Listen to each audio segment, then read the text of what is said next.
बहुत सारे क्वेश्चन रहते हैं। तो आज हम एक एक क्वेश्चन लेते हैं और इसके जवाब को ढूंढने का प्रयास करते हैं। जैसा पहला क्वेश्चन ये रहता है कि एफपीओ का रजिस्ट्रेशन कहाँ किया जाता है, किसके द्वारा किया जाता है। तो एफपीओ का registration ministry of corporate affair द्वारा किया जाता है। इसके लिए इनका हेड ऑफिस गुड़गांव में है और सभी राज्यों में इनके ऑफिस होते हैं जिन्हें आरओसी कहा जाता है। तो एफपीओ का रजिस्ट्रेशन कंपनी एक्ट के तहत एमसीए के द्वारा किया जाता है और रजिस्ट्रेशन होने के बाद इसकी पूरी प्रोसेस उस राज्य के आरओसी मतलब रजिस्ट्रार ऑफ कॉर्पोरेट अफेयर को दे दी जाती है। जैसे उदाहरण के लिए अगर बालाघाट का कोई किसान है और वो अपना एफसीओ बनाना चाहता है तो उसका रजिस्ट्रेशन एमसीए के द्वारा किया जाएगा और फिर इसके सारे डॉक्यूमेंट ग्वालियर आरओसी को ट्रांसफर कर दिए जाएंगे।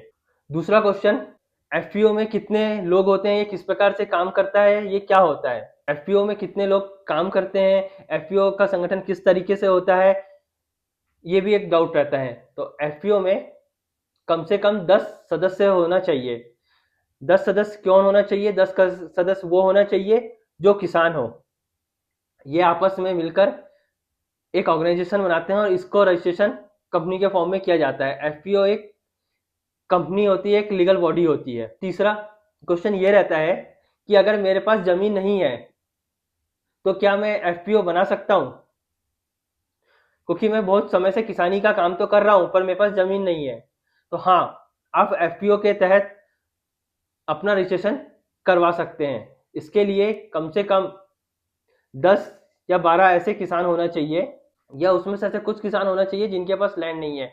जिनके पास लैंड नहीं है पर वो कृषि से संबंधित कार्य करते हैं तो उनको उस क्षेत्र के जिला कृषि अधिकारी के पास समक्ष जाना पड़ता है और अपने डॉक्यूमेंट प्रोड्यूस करना पड़ता है कि मैं सर 10 साल से या 5 साल से या कई समय से इस क्षेत्र में कृषि का कार्य कर रहा हूँ। जिला अधिकारी इस चीज से सहमत हो जाता है कि जो व्यक्ति उसके समक्ष आया है वह एक किसान के रूप में कई वर्षों से कार्य कर रहा है, तो वह एक अपने लेटर हेड पे या एक शपथ पत्र पे यह लिख के दे देता है, या उन 10 किसानों के या 12 जो भी उनके पास समक्ष गए हो एक सूची में लिख के दे देता है कि ये व्यक्ति किसान के रूप में इस क्षेत्र में कार्य कर रहे हैं और इसको वह एफपीओ बनाने के लिए प्रस्तुत कर सकता है।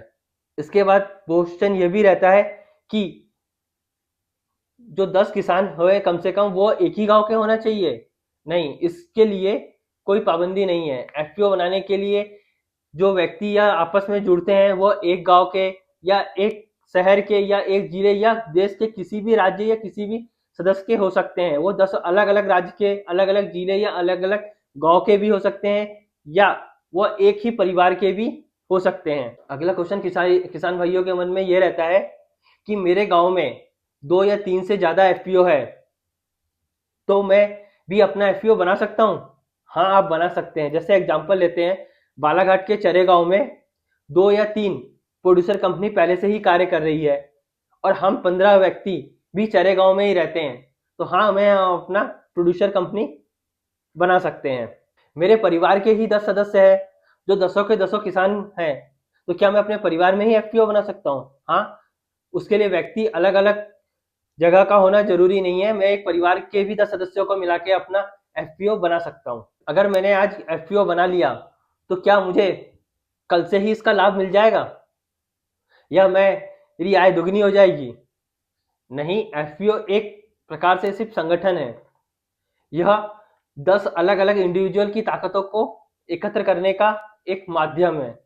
अगर मैं आज प्रोड्यूसर कंपनी बना लेता हूं तो ऐसा नहीं है कि कल से ही मेरी आय दुगनी हो जाएगी। अगर प्रोड्यूसर कंपनी बना लेता हूं तो मुझे भी एक व्यापारी की तरह सोचना पड़ेगा, एक ऑर्गेनाइजेशन के स्वरूप सोचना पड़ेगा। अगर 10 व्यक्ति मिलकर एक प्रोड्यूसर कंपनी बनाते हैं और एक व्यक्ति का परचेस करने के लिए अच्छा दिमाग चलता है, एक व्यक्ति जो खेती किसानी बहुत अच्छे से करता है, एक व्यक्ति जो मार्केटिंग बहुत अच्छे से करता है, एक व्यक्ति जिसका पत्राचार बहुत अच्छे से है, तो इस प्रकार अलग अलग व्यक्तित्व के जिनके अलग अलग गुण हैं उन्हें आपस में मिलकर कार्य करने से ही हमारी प्रोड्यूसर कंपनी का लाभ मिल सकता है। क्या प्रोड्यूसर बनाने के लिए मुझे किन किन दस्तावेजों की जरूरत पड़ती है? तो प्रोड्यूसर कंपनी बनाने के लिए आपको कम से कम 10 सदस्य होना चाहिए, 10 सदस्यों का पैन कार्ड, आधार कार्ड होना चाहिए। उनके व्यक्तित्व परिचय के लिए उनका पैन कार्ड या वोटर आईडी कार्ड होना चाहिए, या उनके स्थायी पते के लिए उनका इलेक्ट्रिसिटी का बिल जो 2 महीने से ज़्यादा पुराना नहीं होना चाहिए। जैसे अगर आप आज जून में अप्लाई कर रहे हैं तो वह बिल जून माह का या मई माह का होना चाहिए। उसी प्रकार 6 महीने का बैंक स्टेटमेंट होना चाहिए जो जून से जनवरी या दिसंबर तक का ही मान्य होगा।